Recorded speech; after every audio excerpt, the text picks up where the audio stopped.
Hi friends. Good afternoon. Good evening. अभी तो evening हो गई। चलो। तो आज फ्राइडे एंड 12 मई और मार्केट क्लोज कहाँ हुई? 18,315। 314.80, 315 पकड़ो चलो। तो मार्केट आज सुबह 18,194 तक गया और वहां से उसने वापस से 100 सवा 100 पॉइंट खींच लिया। 342 तक मार्केट जा सकती है। आज उसको बैंक निफ्टी ने भी सपोर्ट किया, जबकि मैंने ये कल कहा था कि बैंक निफ्टी शायद ये वाला लो तोड़ेगी।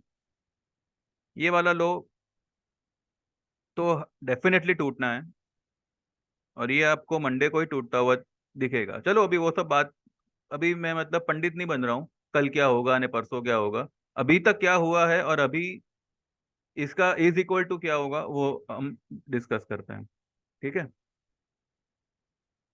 अभी आज एक अच्छा खासा आज एक न्यूज अवेटेड था सीपीआई डेटा का। तो क्या उस वजह से ये बैंक निफ्टी को 300 पॉइंट भगाया? चलो, उस वजह से भगाया। तो सीपीआई डेटा क्या सिर्फ बैंक निफ्टी को इम्पैक्ट करता है, निफ्टी को नहीं करता? निफ्टी आज सिर्फ 17 पॉइंट ऊपर है और बैंक निफ्टी 300 पॉइंट ऊपर है, जबकि बाकी सब स्टॉक्स भी जो थे वो आज ऊपर ही थे। रिलायंस पॉजिटिव था, एचडीएफसी पॉजिटिव है, आईसीआईसीआई बैंक देखो, बजाज फाइनेंस देखो, ये सब पॉजिटिव ही थे। कोई निफ्टी पे प्रेशर नहीं था। तो आज निफ्टी सिर्फ 342 तक जाके 315 पे क्लोज कर रहा है। फ्लैट ही क्लोज कर रहा है, जबकि बैंक निफ्टी 318 पॉइंट ऊपर क्लोज कर रही है। तो इसका मतलब जो मुझे समझ में आता है कि ये है कि बैंक निफ्टी के जरिए सिर्फ और सिर्फ आज आखिरी दिन था सबको माल पहनाने का। ये मार्केट आपको सिर्फ 18,800 19,000 का सिर्फ एक सपना दिखा रहा है। ये सपना इस साल तो पूरा होने वाला नहीं है। ठीक है। ये मेरा मानना है, बाकी आपको जैसे लगे। निफ्टी, आइए निफ्टी में क्या हुआ पहले देखते हैं। हम एक 15 मिनट का चार्ट लगाते हैं। देखिए, जब मैनिपुलेशन होता है ना मार्केट में, तब ये चार्ट वगैरह क्या देखें अभी चार्ट में बताइए। चार्ट में क्लियर कट आपको, डेली चार्ट क्लियर कट बोल रहा है कि मार्केट ओवरबॉट है। इसका स्टोकेस्टिक 92 पे कितने टाइम से है। इसका स्टोकेस्टिक इतना होने के बाद भी अगर आप इसका एमएसीडी देखेंगे देखेंगे तो एमएसीडी में यहाँ पे एक कर्व आ रहा है।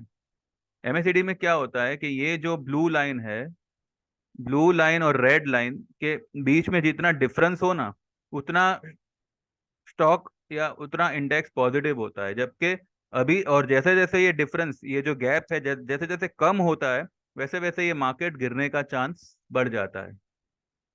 ये एमएसीडी का नियम है। ये एक इंडिकेटर है जो यही सजेस्ट कर रहा है कि मार्केट ऊपर होते हुए भी एमएसीडी का झुकाव नीचे की तरफ है। क्यों है वो भी आप ज्यादा समझदार हो, आप ही समझ लीजिएगा क्यों है। आज मार्केट को सीपीआई डेटा से कोई मतलब इतना मतलब इंतजार में नहीं था कि बस सीपीआई डेटा आवे और बैंक निफ्टी को हम 300 पॉइंट उड़ावे। ठीक है। मार्केट कल का जो इवेंट है, बहुत बड़ा इवेंट है, उसी का इंतजार कर रहा है। लेकिन वो इंतजार कर रहा है, साथ साथ वो ये भी आपको इंडिकेशन दे रहा है, या साफ शब्दों में कहो कि वो ये भी आपको धोखा देने की कोशिश कर रहा है कि मार्केट में तेजी है। देखो, ये आपको एक कहते हैं ना, एक पैटर्न बना रहा है कि भाई 100 पॉइंट 150 पॉइंट नीचे जाओ और वहां से बाद में रिकवर करो। अब आने वाले टाइम में क्या होगा मैं आपको बता दूं। अभी मानो मंडे से अगर मार्केट नीचे गिरना शुरू करता है, जो लोग भी यहाँ पे सेलर है ना, जिन्होंने हमेशा अपनी स्टॉप लॉस काटा है, वो लोग हर 100 200 पॉइंट पे बायर बनेंगे। ये पैटर्न को ध्यान में रखते हुए कि बस मार्केट में तो मतलब तेजी है, ये जो फॉल आई है वो तो बस यूं ही आई है। और मार्केट आपको ये पैटर्न की हैबिट लगवा रहा है। देखिए, आपको मंदी का व्यू दे के मुझे कुछ मिलने वाला नहीं है। अगर मैं कोई मतलब इतना ये होता कि मेरे कहने पे मतलब आप मंदी करोगे, आप समझे कि मतलब मैं यहाँ पे सबको मंदी कराऊंगा और असल में खेल कुछ और ही होगा, तो मेरे सब्सक्राइबर भी यहाँ पे 147 नहीं होते। मैं क्लियर कट आपको यही कह रहा हूँ, मार्केट ये सिर्फ और सिर्फ धोखा दे रहा है। और ऐसा मार्केट इस तभी करता है जब एक बहुत बड़ी मूवमेंट देने वाला होता है या नीचे की तरफ। और अगर ये पैटर्न ऊपर की तरफ बन रही है तो तो मूवमेंट बड़ी वाली नीचे की तरफ आएगी। और अगर मूवमेंट नीचे की तरफ बन रही है तो मूवमेंट बड़ी वाली ऊपर की तरफ आएगी। अब देखिए यहाँ पे कैसा है, इतने से दायरे में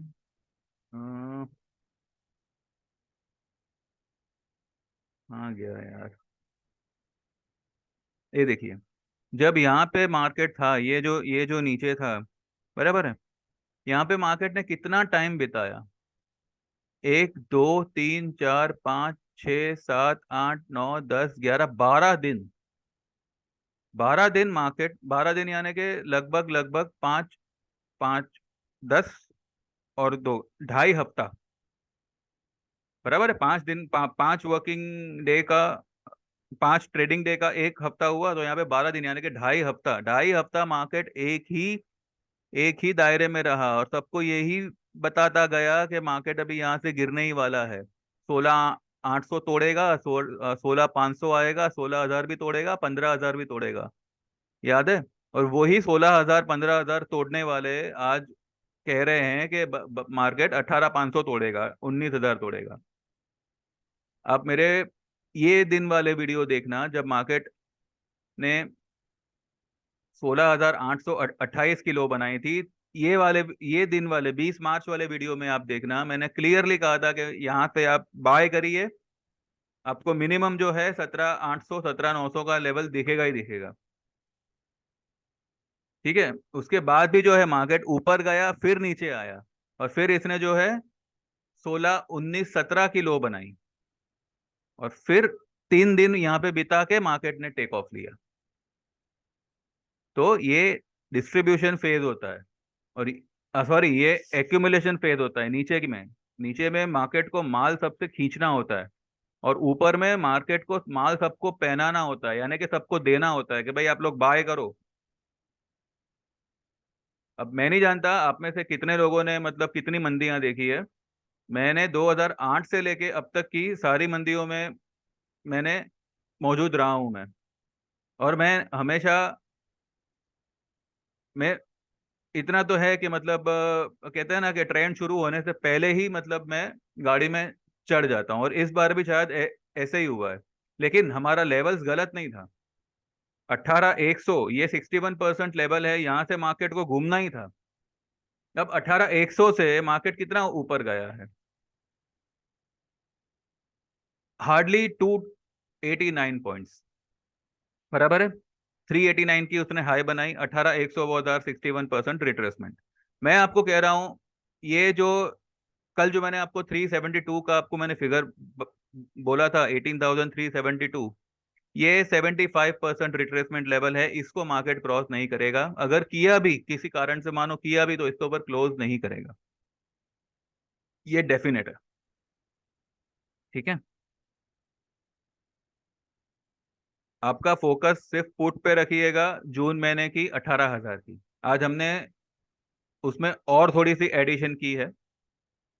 मेरे कुछ 5 क्लाइंट ने 2 2 3 3 लॉट करके उसमें उसको एवरेज किया हुआ है, जून महीने की 18,000 की पुट।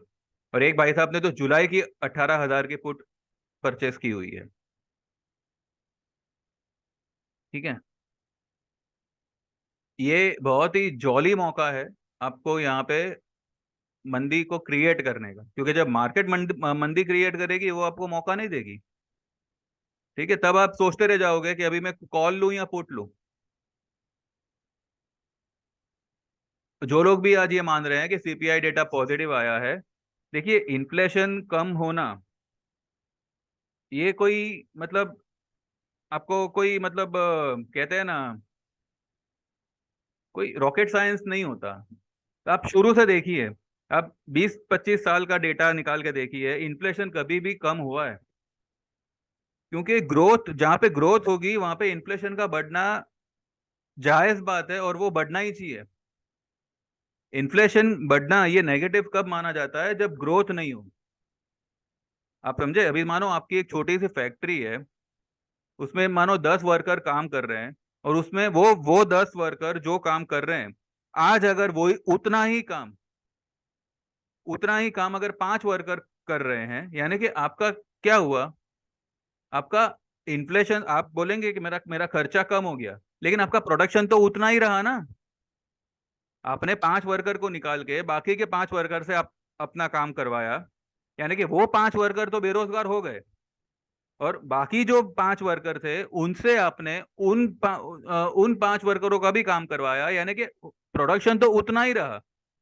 आपका कॉस्ट भले कम हो गया, आपका जो जो ये होगा, क्या बोलते हैं, अकाउंट होगा, उसमें आप बोलेंगे कि हाँ चलो भाई, मेरा इसमें खर्चा कम हो गया, मेरा इन्फ्लेशन मतलब जो मेरा ये था एक्सपेंस था वो कम हो गया। लेकिन इससे आपका ग्रोथ कहाँ हुआ? ग्रोथ कब होता? जब 5 बंदों को निकाला उससे, अच्छा अगर आप और 10 बंदों को ऐड करते अपने फैक्ट्री में, यानी कि 20 बंदे हो गए। 20 बंदे हो गए, आपका आपका खर्चा बढ़ा, लेकिन साथ में अभी आपका प्रोडक्शन आपने तिगुना कर दिया। जो प्रोडक्शन 5 बंदे 10 बंदों का काम कर सकते थे, वही अब 20 बंदे 50 बंदों का काम कर सकेंगे। तो जब ग्रोथ होगी तब इन्फ्लेशन आपका पॉजिटिव माना जाएगा। नहीं तो कल को क्या है, कल को अगर इन्फ्लेशन 2 भी हो गया, मानो एकदम ही कम कम हो गया, 4.8 से सीधा, या 4.7 से सीधा 2.7 हो गया, तो क्या आपका मतलब इन्फ्लेशन कम हो गया तो क्या ग्रोथ एकदम बढ़ गई?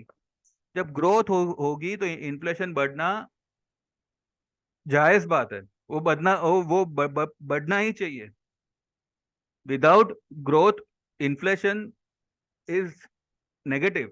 तो आज जो इन्फ्लेशन डेटा आया है, देखिए मैं कोई बहुत बड़ा इकोनॉमिस्ट नहीं हूँ, लेकिन मैं सिर्फ इतना समझता हूँ, क्योंकि देखो कैसा है कि बचपन से मैंने हमेशा, कहते हैं ना, कि धंधे के माहौल में ही रहा हूँ, तो मेरे को प्लस माइनस गणित इतना मेरे को समझ में आता है कि जब खर्चा होगा तो आपका धंधा भी होना चाहिए। अगर आप कह रहे हो कि मेरा जो मंथली कॉस्ट है वो इतना है, तो भैया मंथली कॉस्ट कब होगा उतना? जब आपका धंधा भी वो हिसाब से होगा तब। अगर धंधा आपका डाउन जा रहा है और आपका मंथली कॉस्ट उतना ही है, तो ये नेगेटिव हो गया ना, आपकी दुकान बंद होने के आरे पे आ गई। तो आज क्या हुआ? आज सीपीआई डेटा 4.7 आया, लेकिन आईआईपी कितना आया? 1.01, जबकि 3 पॉइंट समथिंग कुछ एक्सपेक्टेड था। तो ये तो आपका प्रोडक्शन घट के आया।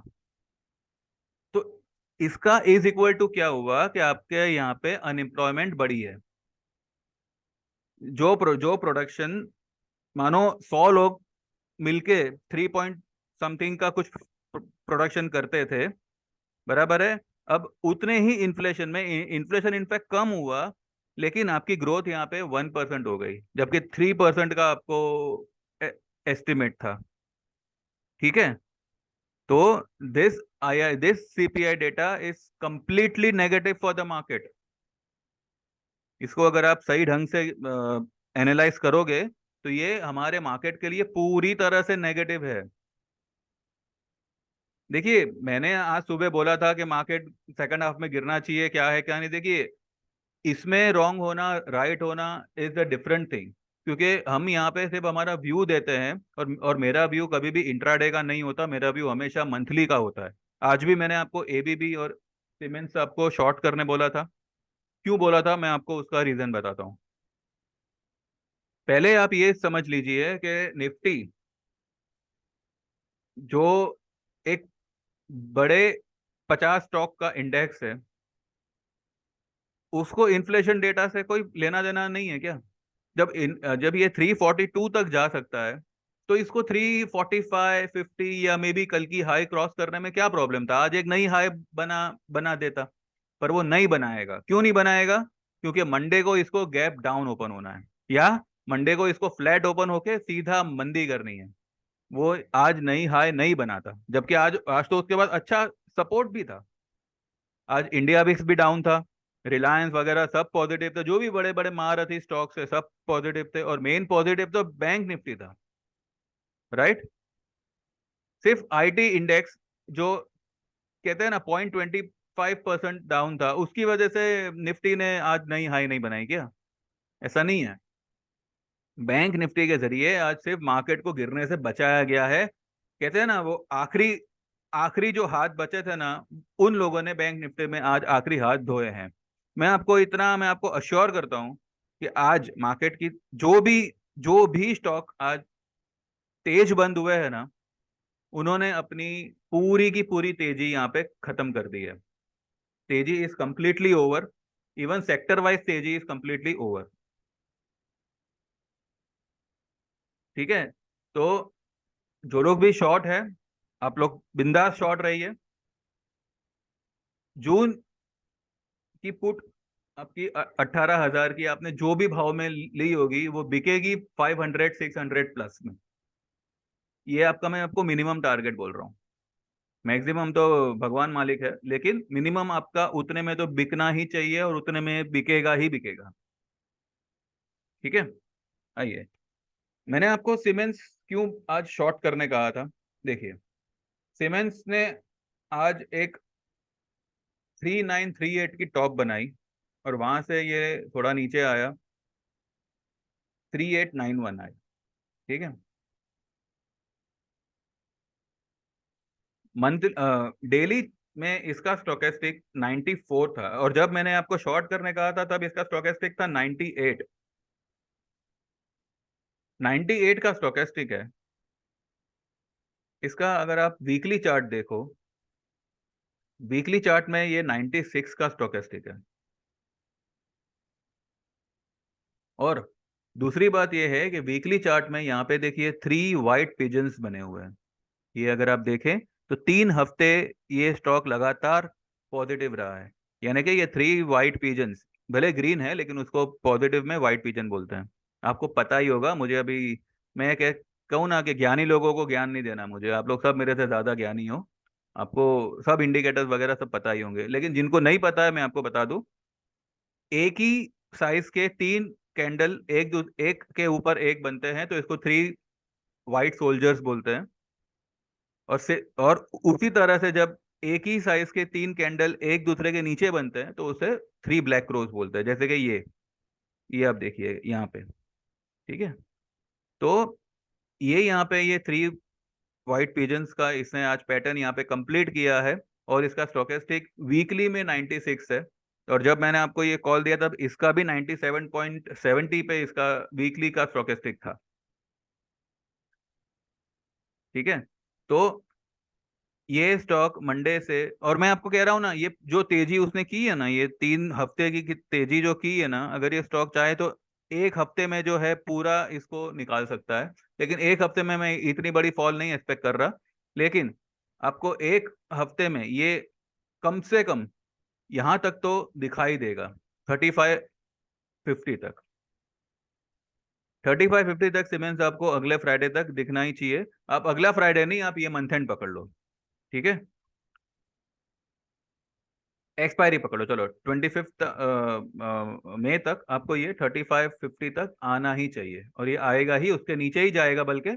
लेकिन इतना आप मिनिमम टारगेट मान के चलिए। एबीबी, एबीबी इंडिया, इसने भी सेम पैटर्न बनाई है। 3 वाइट पिजन्स, इसको 3 वाइट सोल्जर्स भी बोलते हैं, 3 वाइट पिजन्स भी बोलते हैं, जिसको जैसे बोलना है। मुझे पिजन बोलना है क्योंकि ये सब कबूतरी है, जो ऐसे मतलब फड़फड़ा के उड़ेंगे ना, कि कोई कह नहीं पाएगा कि अभी इसमें तेजी करे या मंदी करे। भले मेरे वर्ड्स अभी आपको सब ऊपर से जाएंगे क्योंकि मार्केट अभी वो हिसाब से है नहीं, लेकिन आपको एक दो दिन में ही पता चलेगा कि मैं ऐसा क्यों कह रहा था। और इसके पीछे का आपको सारा रीजन अपने आप मालूम पड़ेगा, मार्केट ही बताएगा, मुझे जस्टिफाई करने की कोई जरूरत नहीं है। ठीक है, ये देखिए जो 3 वाइट पिजन्स बने हैं एबीबी में, इसका अगर आप स्टॉकेस्टिक देखो सेम 96 है वीकली का, और इसका डेली का तो इसका 98 है, 97.8।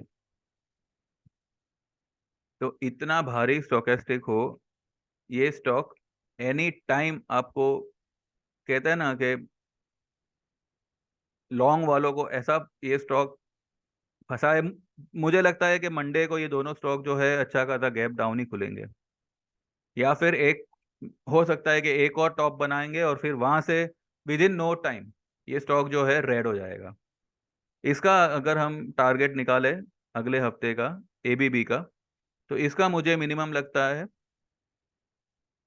इसका भी 3550 तक का मेरा मुझे लगता है कि ये स्टॉक आना चाहिए एबीबी, 3570। ठीक है, आज इंडिया विक्स ने थोड़ा सा रेस्ट लिया हुआ है। क्यों लिया हुआ है इसके बारे में हम बात करते हैं। देखिए इंडिया विक्स जो है वीकली बेसिस तो चलो ठीक है, इसका स्टॉक से काफी नीचे है, अभी भी 15 पे है। लेकिन डेली में इसका जो स्टोकेस्टिक है वो बहुत ऊपर तक चला गया था, ये देखो ये कौन सा लेवल है, 88, 89 का लेवल है। ठीक है, ये थोड़ा सा हल्का होना ये एक बहुत अच्छी साइन है, ताकि ये मंडे के दिन एक बड़ा मूवमेंट दे सके। हो सकता है 14 के ऊपर निकल जावे, हो सकता है 15 के ऊपर निकल जावे, क्योंकि इवेंट ही ऐसा है। देखिए अभी मैं आपको क्लियरली बोलता हूँ, कल बीजेपी जीते या कांग्रेस जीते उससे मार्केट को अब कोई दरकार नहीं होगी। लेकिन जैसे ये न्यूज बार आएगी मार्केट अपना डायरेक्शन पकड़ेगा, और वो डायरेक्शन होगा डाउन का। क्यों? क्योंकि अभी अभी मार्केट में ऊपर जाने के लिए ना तो जगह है और ना ही कोई वजह है। ठीक है, डाओ डाओ भी जो है कल इसने एक मंदी वाला ही मतलब दिन बनाया। मैंने आपको जब वीडियो बना रहा था तब ये डाओ यहाँ पे फ्लैट चल रहा था, और उसके बाद जो है इसने ये जो लो बनाई, देखिए इसने लगभग लगभग ये पूरी की पूरी कैंडल जो पिछले फ्राइडे की तेजी थी वो पूरी की पूरी इसने कल कवर कर ली। फिर भले इसने थोड़ा सा मतलब रिकवर दिया, और अभी जो है ये फिलहाल 100 पॉइंट चल रहा है। ये प्लस हो माइनस हो अभी मार्केट को उससे कोई मतलब नहीं होगा। वी आर नॉट फॉलोइंग डाउ। हाँ, लेकिन उसमें अगर वहां पे कोई प्रॉब्लम आती है तो ऑब्वियसली ये अपने मार्केट में भी थोड़ा इफेक्ट करेगा। लेकिन अब वैसे कोई प्रॉब्लम आनी है नहीं आनी है, क्या न्यूज़ आना है, वो तो अभी मार्केट ही जाने, क्योंकि वो सुप्रीम है। हम यहाँ पे सिर्फ ये जज कर सकते हैं कि डाउ भी जो है अब एक अच्छा खासा फॉल देने के लिए अपने आप को तैयार कर रहा है, जबकि निफ्टी ऑलरेडी तैयार है। आज आज भले इसने ये एक नीचे से रिकवरी दी है, एक हैमर जैसा बनाया हुआ है, पर मंडे को ये कहीं भी खुले वहां से आपको सेलिंग ही दिखेगी। एनीवेज, मैं मेरे उस पे तो मैं कायम हूँ। मेरे व्यू पे तो मैं कायम हूँ। ये 100-200 पॉइंट की रैली जो है ये मेरा व्यू चेंज नहीं कर सकती। तो मैं आज भी आपको यही कह रहा हूँ कि 17,000 आपको दिखेगा। बस हमें खाली हमें सिर्फ ये चाहिए कि ये आपको अगले फ्राइडे तक दिख जावे, जो कि फिलहाल एट प्रेजेंट तो हर एक को ये नामुमकिन ही लगेगा। पर अब क्योंकि इवेंट ऐसे है तो यू नेवर नो। ठीक है, लेकिन फिर भी मई महीने में आपको 17,000 के दर्शन होने ही हैं। वो तो जब आएगा तब मैं भी यहाँ हूँ, आप भी यहीं हो, पता चल ही जाएगा सबको। तो बस आज जो लोग भी ये छलावे में आ गए हैं या फिर ये धोखे में आ गए हैं, तो भी उनके बारे में तो मैं कुछ कह नहीं सकता।